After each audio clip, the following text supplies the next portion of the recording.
Now you're watching New Eden TV. எனக்கு அன்பான சகோதர சகோதரிகளே, ஆண்டவராகிய இயேசு கிறிஸ்து நாமத்தில் உங்கள் அனைவரும் வாழ்த்தி வரவேற்கிறேன். இன்றைக்கு நாம் பிப்ரவரி மாதத்திலே முதல் நாளிலே வந்திருக்கிறோம். கடந்த மாதம் முழுவதும் நம்மளை கண்மணி போல பாதுகாத்தார், வழி நடத்தினார். நமக்கு ஏற்பட்ட ஒரு தடைகள் வந்திருந்தாலும் அதையெல்லாம் நீக்கியிருக்கிறார். இந்த மாதத்திலும் கூட நாம் செய்யப்படும் காரியத்திலே ஆண்டவர் கர்த்தர் தாமே உங்களுடைய அனைத்து செயல்களையும் வாய்க்க செய்வார். கர்த்தருக்கு மகிமை உண்டாதாக.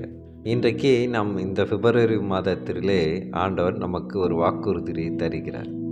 அது எப்படிப்பட்ட ஒரு வாக்குறுதி? என்றைக்கும் அழியாத ஒரு வாக்குறுதியை தருகிறார். இந்த மாதத்திற்கு மட்டுமல்ல, நம் ஆயுள்காலம் முழுவதுக்குமாக வாக்குத்தத்தத்தை தருகிறார். மீட்பை கொண்டு நீதிமான்கள் ஆக்கப்படுகிறார்கள். நம்மளை மீட்பு கொண்டு நீதிமான்கள் ஆக்கியிருக்கிறார், இன்னும் ஆக்குவார் என்று அவர் சொல்கிறார். கிறிஸ்துக்குள் பிரியமானவர்களே, இதை தான் நாம் ரோமர் 3ஆம் அதிகாரம் 24ஆம் வசனத்தை நாம் வாசிக்கலாம். இலவசமாய் அவருடைய கிருபையினாலே கிறிஸ்து இயேசுவில் உள்ள மீட்பை கொண்டு நீதிமான்கள் ஆக்கப்படுகிறார்கள். கர்த்தருக்கு மகிமை உண்டாதாக. இன்றைக்கு எத்தனையோ மக்கள் ஆண்டவருடைய நாமத்தினாலே நீதிமான்கள் ஆக்கப்பட்டு இருக்கிறார்கள். இன்றைக்கு உங்களையும் என்னையும் கூட அவர்தான் நீதிமான்கள் ஆக்கப்பட்டு இருக்கிறார். நாம் அதற்கு கொஞ்சம் கூட தகுதி இல்லாதவர்கள் தான். ஆனால் அவருடைய தன்னுடைய அவருடைய வாழ்க்கையவே அவர் பலியாக கொடுத்ததால் தான் நாம் இன்றைக்கு நீதிமான்கள் ஆக்கப்பட்டு இருக்கிறோம்.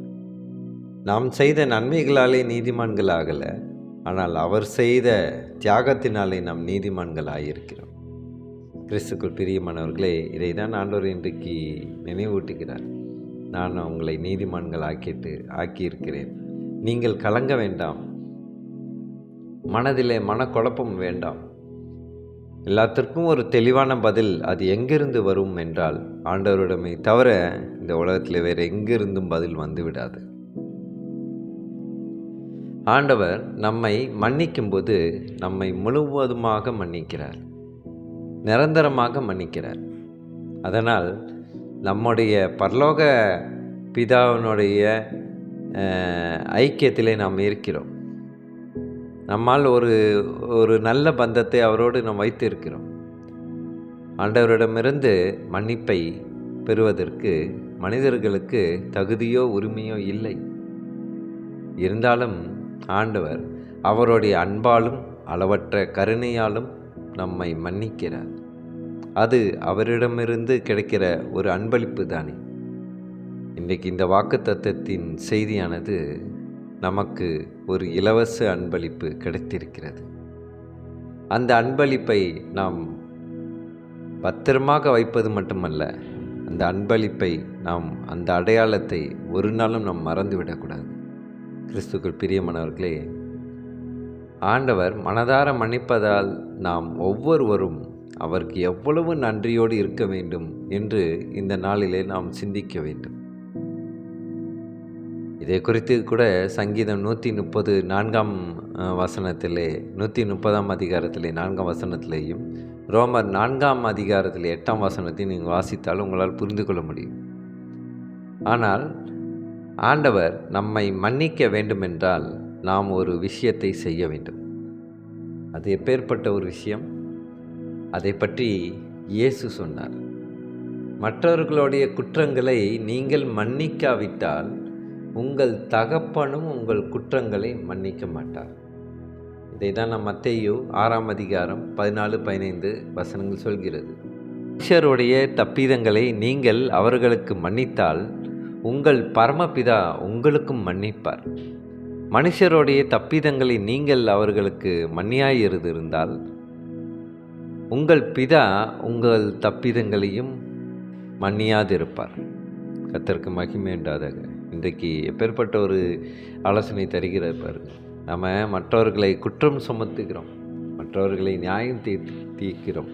ஆனால் நம்மளுடைய ஒவ்வொரு தவறுகளுக்கும் நியாயம் தீர்த்தால் நாம் இன்றைக்கு எங்கே இருப்போம்? நம்ம இருக்கும் இடம் இல்லாமல் போய்விடுவோம். கிறிஸ்துக்கள் பிரியமானவர்களே, யாராவது உங்களுக்கு தப்பிதம் செய்கிறாங்களா? அவர்கள் மனிதர்கள் தானே. அவர்கள் ஒன்றும் they are not a perfect person, they are not perfect human. அவங்க எப்போதும் பெர்ஃபெக்டாக இருக்க மாட்டாங்க, ஏதாவது தவறு செய்வாங்க. ஆனால் அந்த தவறை எல்லாம் அவர்கள் தவறு செய்யும் இயல்புள்ளவர்கள் தான் என்று நினைத்தால் நீங்கள் அவர்களை மன்னிப்பீர்கள். எல்லோரும் தவறு செய்பவர்கள் தான். நானும் கூட எத்தனை தவறு செய்து இருக்கிறேன். அதனால் நான் அந்த சகோதரன் ஒரு தவறு செய்யும்போது நான் அதை மன்னிப்பேன். மன்னிக்கும் குணம் எதனாலே வரும்? 2 விஷயத்திலே வரும். முதலாவது விஷயம், அவர் மீது நாம் அன்பு வைக்க வேண்டும். 2வது விஷயம், நாம் அனைவருமே குற்றம் செய்யக்கூடிய வகையிலே தான் மனித பிறவியாக நாம் இருக்கிறோம். அப்போது அதனாலே மன்னிக்கிறோம். முதலிலே அன்பினாலே, 2வது நாம் அபூர்ண தன்மையுடையவர்கள் தான் என்று நினைக்கும்போது மற்றவர்களை மனதார மன்னிப்போம். ஆண்டவர் இதை வெளிப்படுத்துகிறார். ஏனென்றால் அவர் நமக்கு ஒரு சிறப்பான ஒரு அன்பளிப்பை தந்திருக்கிறார். மீட்பு பலி மூலியமாக நம்மளை நீதிமான்கள் ஆக்கியிருக்கிறார். அது எப்பேற்பட்ட ஒரு அன்பளிப்பு! நமக்கு அன்பளிப்பு கொடுக்க வேண்டும் என்று அவர் தன்னைத்தானே சிலுவையில் அறையப்பட்டார். அதை நாம் ஒரு நாளும் மறந்துவிடக்கூடாது. அவருக்கு சொல்லும் நன்றியை நாம் வேறு எந்த ஒரு சிறுபத்துக்காவது ஒரு விக்கிரகத்துக்காவது நாம் நன்றி சொல்லிவிடக்கூடாது என்று ஆண்டவர் எதிர்பார்க்கிறார்.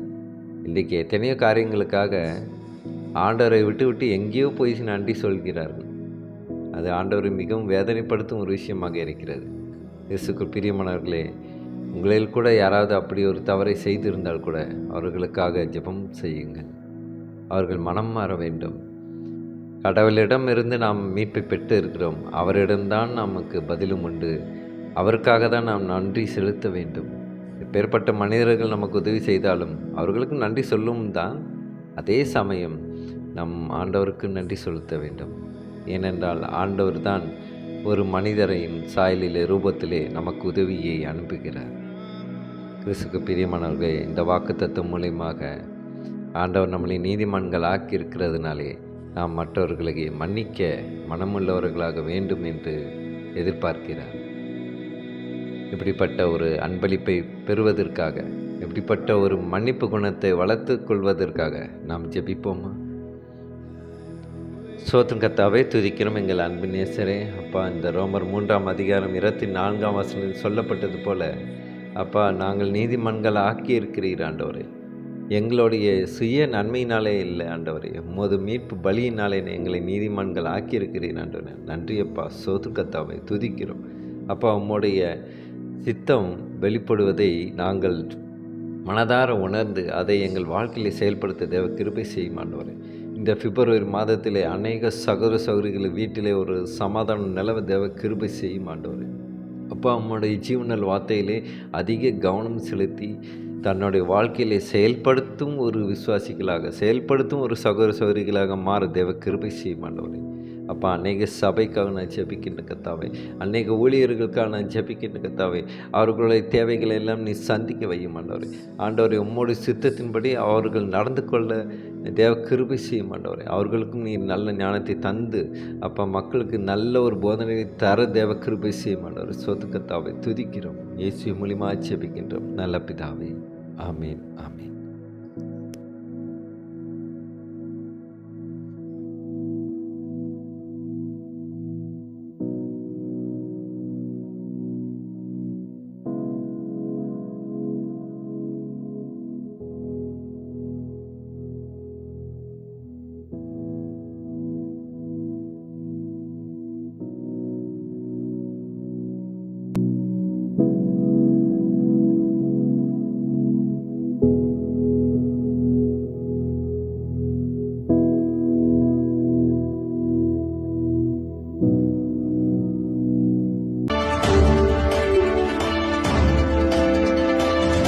Now you're watching New Eden TV.